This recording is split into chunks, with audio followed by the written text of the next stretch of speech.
okay. We'll go to camp battles. Training camp always brings us these interesting battles, but the ones that we really only talk about, the quarterback. Quarterback is the battle that everybody truly cares about. And, one that actually shocked me how quickly it changed is Carolina. Now, I'm not the biggest Baker Mayfield guy in the world. I never did. I never was. And at one point, I was a Sam Darnold fan, but then I continued to watch him, and I'm like, hey, man, the product on the field's not great. I'm not going to – I can't do it. Can't do it. Like, you're just not good enough. But apparently Baker has already beat Sam out. Now, I figured Baker would eventually win the job. I thought that Baker would win the job, maybe week 2, week 3. Not week 2. Maybe week 3, week 4. It would be close. Sam would have a bad game. And then they will be like, you know what, Baker, take it. But Sam having already been in that locker room for an entire year. Sam already having to step up on Baker for going through the offseason program and learning the offense. You think he'd have the advantage.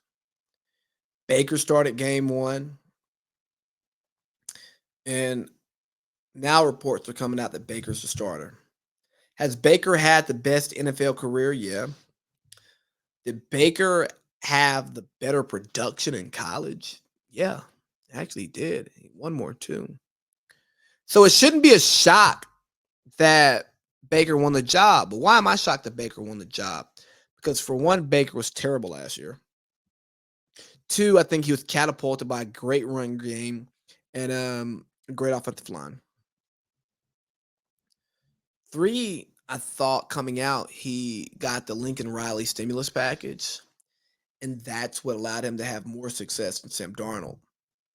But I'll tell you, too often in sports, we get caught up on the size of the guy, right? We get caught up on their physical attributes, and that's why we thought Sam Darnold would be a better quarterback than Baker Mayfield. But nothing in their NFL career has shown us or told us that Baker Mayfield wouldn't win his job. Like, we should have just known Baker was going to win the job in camp because Sam's not good. Sam has not shown consistent good, and Baker has. There's not only that, I mean, at the end of the day, look, people, they try to undercut Baker on this level. And look, I get it. Team, talented, skilled, whole nine. But let's not forget, at the end of the day, this man has won a playoff game for the Cleveland Browns. A good Cleveland Browns team, man. Motherfuckers weren't even alive the last time that happened. And he had a good season.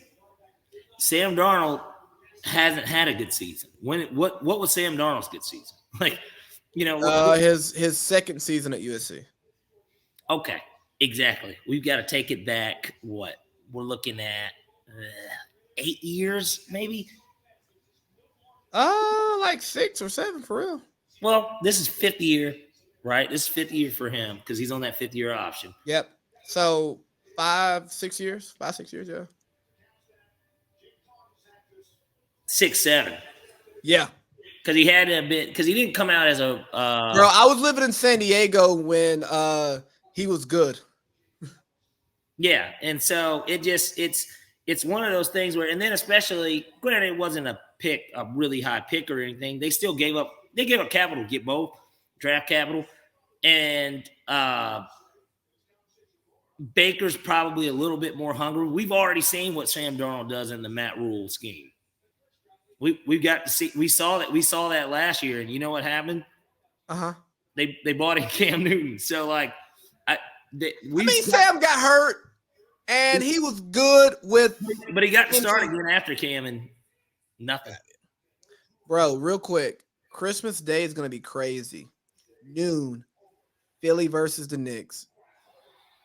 1 o'clock, Green Bay, Miami. 2 o'clock, Lakers, Dallas. 4:30, Denver, Rams. 5 o'clock, Bucks, Boston. 8 o'clock, Memphis, Golden State. 8:20, Tampa Bay, Arizona. 10:30, Phoenix versus Denver. One of my family members is going to be mad because wherever we're having Christmas at, I am bringing another TV because people think I'm crazy for having two TVs in my living room, but this is why.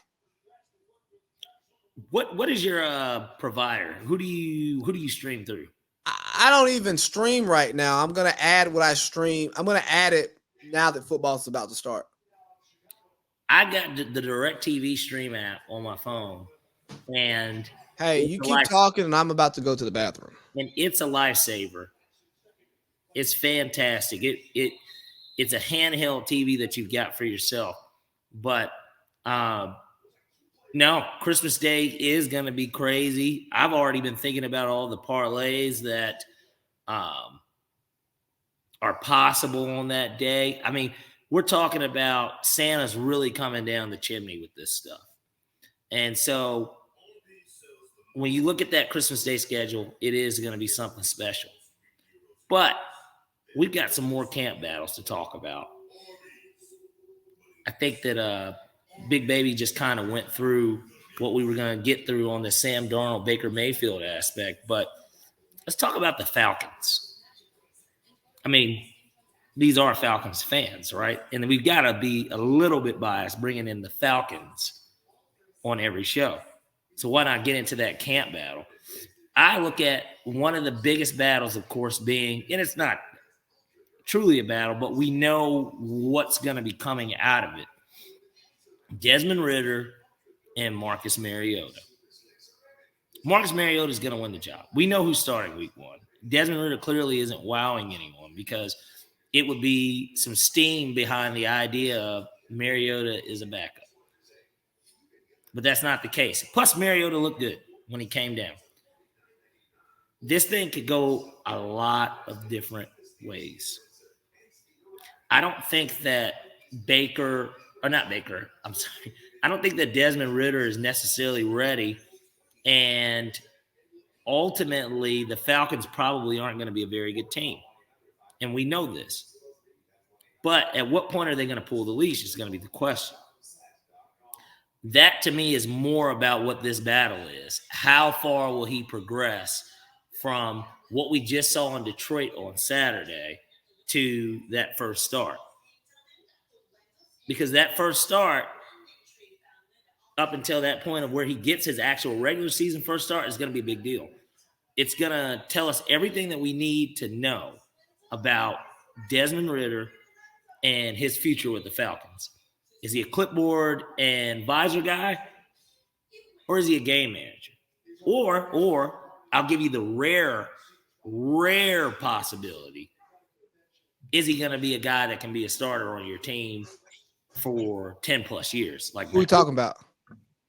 Well, I pivoted from that just because we still have the camp battles. I said another interesting camp battle, even though we know who the star is going to be, is our Atlanta Falcons. Because this is an Atlanta Falcons fans show.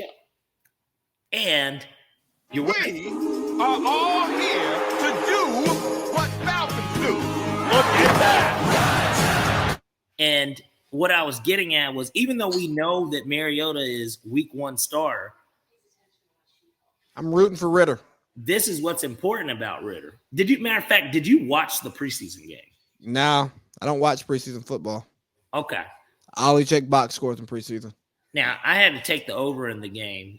And I, of course, sitting in the sports book, I just wanted to see how he looked. You know, I did. I was very curious to see what type of offense what were we really about to be doing. And so, I mean, I guess I know what type of offense, but like, I wanted to see all the new pieces. And the Falcons did score on their first drive. They drove down the field and got a touchdown. Mariota used his feet.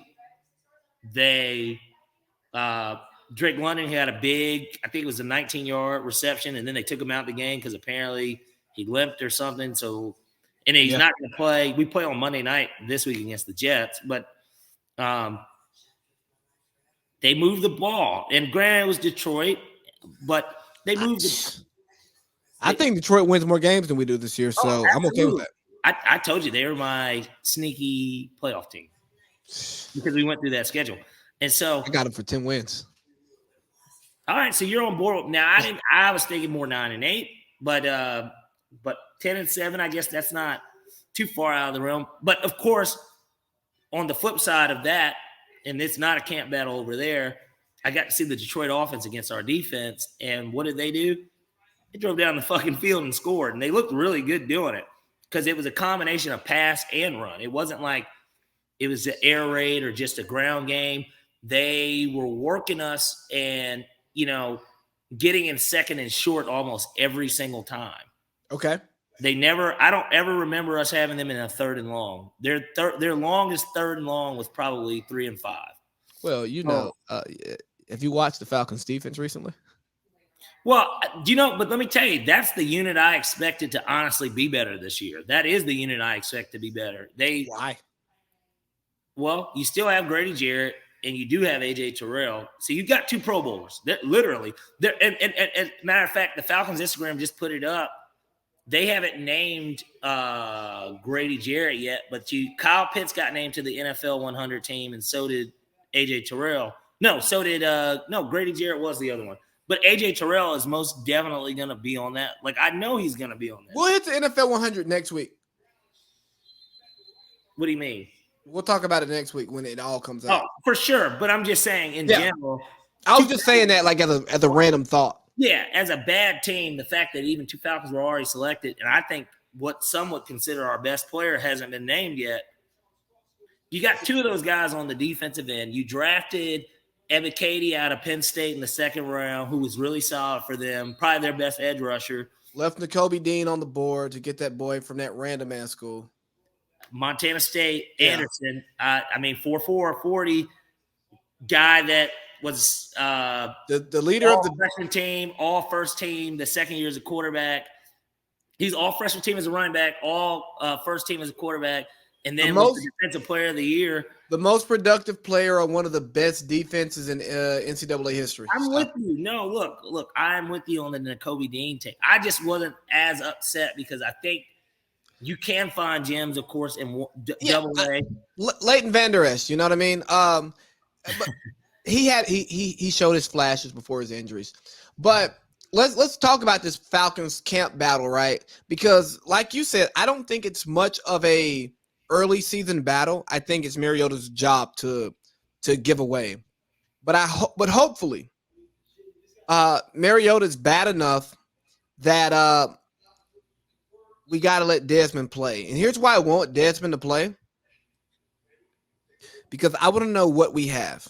If we got Dak Prescott diving in the rough, I want to know that this year. Yeah.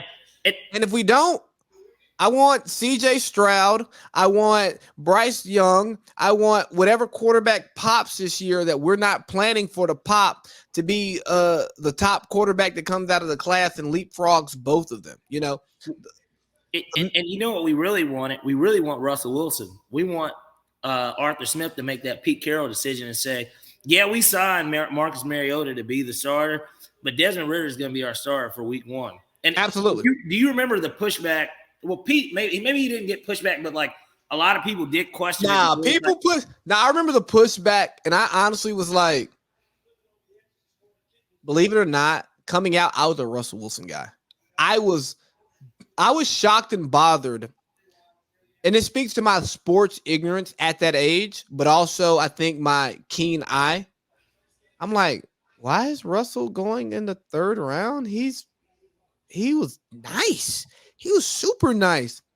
But I wasn't factoring in the importance of body. And he's 5'11", you know, 215. I didn't watch too much of him when he was at NC State, but of course the year he was with Wisconsin, they went to the Rose Bowl. I remember that for a fact because I remember watching that game, and he could definitely play. Like, it was obvious, like, man, he's got some skill. Like, you know what I mean? Like, this dude can play. But, of course, with that Wisconsin team, I'm trying to think, who was it at running back? Because it wasn't Ron Dane. Who? Ron Dane. No, Ron Dane wasn't there. It was whoever was before Melvin Gordon. Russell Wilson, What that would be Wisconsin Wisconsin 2011. team. That sounds right. Yeah, Wisconsin Rose Bowl. Let's 2012 see. was his rookie year, and they played us in the playoffs. So 2012 Rose Bowl. Let's see. Who announced that game? We had Musburger and Herb Street, baby. hmm, Okay, the team. Belema is coach. Yeah. Let's see. I don't care about records. Monty Ball. Yes, he was. God, he was. He was a dog at He Wisconsin. was. He was. He was nice. I mean, Wisconsin runs the same offense, but like for whatever reason, it always gets them in the teens rankings. Like they're always there. And so, and what is now about to be, and I guess we'll get to the Big Ten and that big deal that they just got today. But point being, it was a running team. And so I guess the shocker was, man, you guys just paid Flynn what seemed like a lot at the time. $15 million a year. Yeah, it was it was like $15 million a year. But you know the dumbass deal if you think about it now because he went crazy in week 17. Well, he had the one game though before that. Aaron Rodgers missed a game like in week. It was later in the season. It wasn't. I thought it was week 17 when he went crazy. That 6 touchdown game was. It was like week 14 because Okay. A-Rod missed a random, and they needed to win that game. I mean, remember, Green Bay went 10-6 as a 6 seed the year of the Super Bowl. But you want to know what it is? He didn't get. He was the backup still for Green Bay the very next year. Damn, he did. He went for 480 and 6 touchdowns. And it was on like national TV. No, it was a season-ending victory. It was week 17. It was against the Lions. They needed to win that game though. Like they needed to win to get in. I just know that the game meant something. Yeah, 2011. Let me see. It says 2011. Week 17. Okay. I stand corrected. But he outdueled Matthew Stafford, you know, the guy y'all would have put in the Hall of Fame. And like I said, they needed it. They needed it in order to get in. Because like I said, they were the 6th seed. It was not wrapped up. They had to win the game. And so it's one of those things where we want to see Desmond Ridder get there sooner than later because we need to know, like you said, whether or not Bryce Young or CJ Stroud is going to be the next quarterback of our team. So what other camp battles are you thinking about? Because we got one on TV right now, even though he's out with COVID. But, yeah, Drew Lock and Geno Smith. But at this point, this one might be over at this point, possibly just because almost by default. Geno's obviously kind of the incumbent backup. And him being out with COVID, he's missing days, practice. Geno's getting more first-team reps. He already is the guy that's familiar with the system and stuff. But this is certainly a battle. You know, have you ever you know when you watch a fight, right? They have the undercards. Like, let's go UFC fight. They have the undercards, right? Yeah. You know how UFC will have like the undercards on ESPN2 that you don't even have to buy the fight to watch? Yeah. That's what this quarterback battle is. Nobody gives a fuck but their family. The people in Seattle give a fuck.